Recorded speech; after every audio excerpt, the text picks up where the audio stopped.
কিন্তু দিচ্ছে না। শুধু তাই নয়, চিকিৎসা পরিষেবা ছাড়া আরো একাধিক প্রকল্প রয়েছে এই কর্মচারীদের জন্য, কিন্তু কর্মচারীরা কেউ কিছু জানেই না। আমি ডিরেক্টরকে বললাম এটা চলতে পারে না, আপনাকে এলাকায় গিয়ে অ্যাওয়ারনেস প্রোগ্রাম করতে হবে, কর্মচারীদের জানাতে হবে। উনি রাজি হয়েছেন। তো এই যে একটা বঞ্চনা, একদিক থেকে আমরা টাকা নেব কিন্তু তার পরিবর্তে রিটার্ন যেটা দেওয়ার সেটা আমরা দেব না। ঠিক তেমনটাই প্রভিডেন্ট ফান্ড অফিস, যেটা আমাদের এই এলাকার বিড়ি শ্রমিকদের মূল যেটা ভবিষ্যনিধি অফিস, সেই অফিসটাও রাতারাতি উঠে চলে গেল। তারও দাবি আমি সংসদে জানিয়েছি, কিন্তু কোনো কিছুই সংসদে বা কেন্দ্রীয় সরকার বা বিজেপি সরকার তা শুনছে না, শুনে না।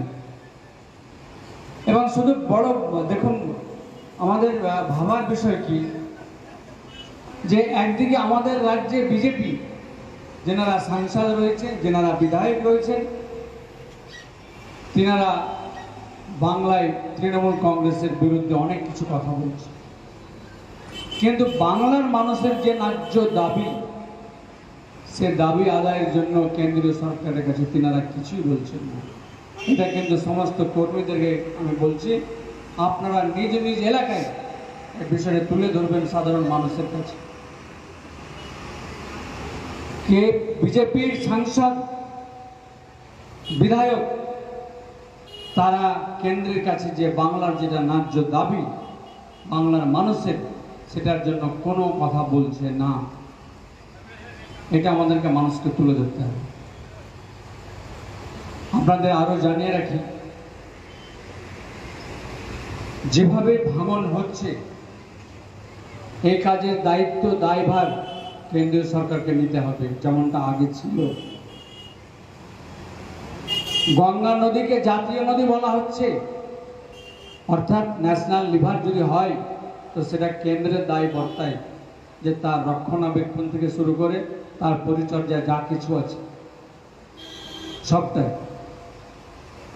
এই কাজগুলো সবটাই আমরাকে করিয়ে নিতে হবে। এখন সময় এসেছে আর বসে থাকার নয়, আর চিঠি লেখার নয়, বাই হুক আর ক্রুক কাজ করতে হবে। আমি গজেন্দ্র শেখাওয়াতজিকে বলেছিলাম, মন্ত্রীকে, কে গঙ্গা ভাঙনে যেভাবে মানুষ ঘর ছাড়া হয়েছে, বাস্তুহীন হয়েছে, আপনার ফারাক্কা ব্যারেজে হাজার হাজার বিঘা জমি খালি পড়ে আছে, সেই জায়গাগুলো দিন। তিনি বলছেন যে कितना जमीन है हमको भी मालूम नहीं, वो फिजिकली क्या है या पेपर में क्या है मालूम नहीं। हमने तो ये सर तो हंसने वाली बात है। जब लैंड एक्विजिशन करके फराक्का बैरेज को प्रोजेक्ट को हैंड ओवर किया, तब तो आप पेपर देख करके तो सारा जमीन समझ लिए थे। आज ये क्यों आरोप लगा रहे हैं? तो এটা শুধু আরোপ, এটা বঞ্চনা, এটা আমরা মনে করছি কি এটা না দেওয়ার বঞ্চনা। কাজে একটু আগে আমাদের বিধায়ক মনিরুল যে কথাটা বলছিল, এই জমি ছিল আমাদের পূর্বপুরুষদের জমি ছিল। কাজে যে সমস্ত জায়গা খালি আছে, দরকার হলে আমরাও সেখানে গিয়ে বসবো, আমরা চুপচাপ আর বসে থাকবো না। আমাদের নেত্রী, আমাদের সকলের জননেত্রী মমতা ব্যানার্জি, তিনারও নির্দেশ আছে যে আপনারা দাবি আন্দোলন করুন, চালিয়ে যান এই যে আমাদের অবস্থান বিক্ষোভ। তিনার নির্দেশ পরামর্শক্রমে আমরা গঙ্গা ভাঙনে যারা দুর্গত পীড়িত পরিবারদের জন্য আমরা পাশে দাঁড়িয়ে এসেছি। আমরা আহ্বান জানাচ্ছি সমস্ত পরিবারকে যে আপনারা কিন্তু বাড়িতে বসে থাকবেন না, আপনারাও কিন্তু বিভিন্ন সোশ্যাল মিডিয়া হোক, নিউজ চ্যানেলের মধ্যে আপনাদের কানে খবর যাচ্ছে যে ফারাক্কায় যে গণ অবস্থান বিক্ষোভ হচ্ছে, আপনারাও কিন্তু সামিল হন। এটা সবটা কিন্তু আপনাদের জন্য। দেখুন, শামশেরগঞ্জে সব থেকে বড় বিপর্যয় হয়েছে। শামশেরগঞ্জে আমাদের রাজ্য সরকার নিজের ভেস্টের জায়গা থেকে কয়েকশো পরিবারকে সে পাট্টা তুলে দিয়েছে। কয়েকশো পরিবারকে তাদেরকে বাসস্থান বানাবার জন্য তাদেরকে টাকাও দিয়েছে, কিন্তু কেন্দ্রীয় সরকার কিছুই দেয়নি। কেন্দ্রীয় সরকার যা রাজস্ব এখান থেকে নিয়ে যাওয়ার সবটাই নিয়ে যাচ্ছে।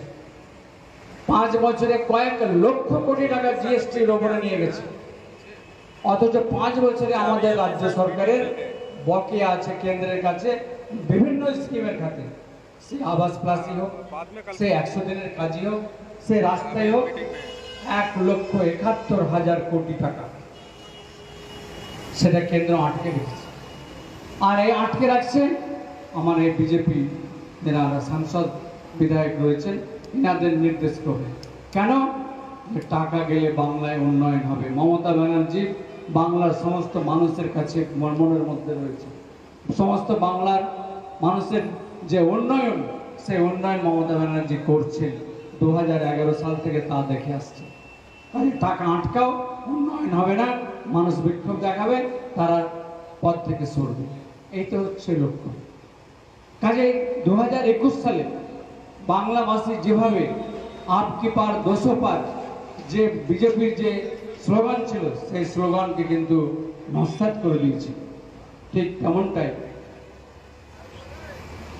ভারতবর্ষের মানুষের যে স্বাধীনতাকে, তার যে চলা, তার যে আর্থ সামাজিক বা বিদেশ নীতির সবটাই নির্ভর করে যে সংবিধান, সেই সংবিধানটাকে পরিবর্তন করার তার মানসিকতা এসে গেছিল।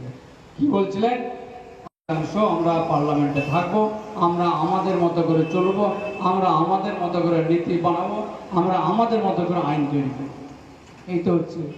কিন্তু দেশের মানুষ শুভবুদ্ধি সম্পন্ন কিনা বুঝেছেন যে না, এটা হতে দেওয়া যাবে না, এই সংবিধানকে পরিবর্তন করা যাবে না, এই সংবিধান মানুষের সংবিধান, কাজে এটাকে পরিবর্তন যে লক্ষ্য উদ্দেশ্য নিয়ে আজকে আমরা 5 দিনের জন্য যে আমরা গণ অবস্থান এবং বিক্ষোভ সমাবেশে উপস্থিত করছে আরম্ভ হয়েছে, সেটাকে সফল করার উদ্দেশ্যে সর্বোপরি আমরা যারা গঙ্গা ভাঙনে মালদা এবং মুর্শিদাবাদের যে মানুষের যে ভাঙনে যে ক্ষতিগ্রস্ত পরিবারকে যেন আমরা পুনর্বাসনও দিতে পারি এবং গঙ্গা ভাঙনকে যেন পার্মানেন্টলি প্রতিরোধ করতে পারি, তার একটা আমাদেরকে উদ্যোগ নিতে হবে।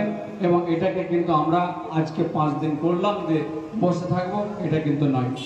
আমি আমার শ্রদ্ধেয় বড় ভাই রহিম ভাইকে বলবো, চলুন একটা টিম করে আমরা আমাদের মুখ্যমন্ত্রীর সঙ্গে দেখা করে, পাশাপাশি আমাদের মন্ত্রী সাবিনা দিও আছেন, ওনাকে দিদিকেও বলবো কি আমরা টিম করে আর কি মালদা মুর্শিদাবাদের সমস্ত সাংসদ বিধায়ক গিয়ে আমরা দেখা করে আমরা কেন্দ্রের বিরুদ্ধে কিভাবে বৃহত্তর আন্দোলন করতে পারা যায়, আমরা কিভাবে মালদা মুর্শিদাবাদের মানুষকে গঙ্গা ভাঙন থেকে বাঁচাতে পারা যায়, তার লক্ষ্যে আমরা এগোতে থাকবো। তবে আমরা বসে থাকবো না, এটা আপনাদেরকে কথা দিচ্ছি। আমার বক্তব্য এখানে শেষ করছি। আরও বক্তা আছে, তিনারা বক্তব্য রাখবেন। সকলে ভালো থাকবেন, সুস্থ থাকবেন। জয় হিন্দ, জয় বাংলা। তৃণমূল কংগ্রেস জিন্দাবাদ, নেত্রী মমতা ব্যানার্জি জিন্দাবাদ এবং আমাদের প্রিয় নেতা অভিষেক ব্যানার্জি জিন্দাবাদ। ধন্যবাদ।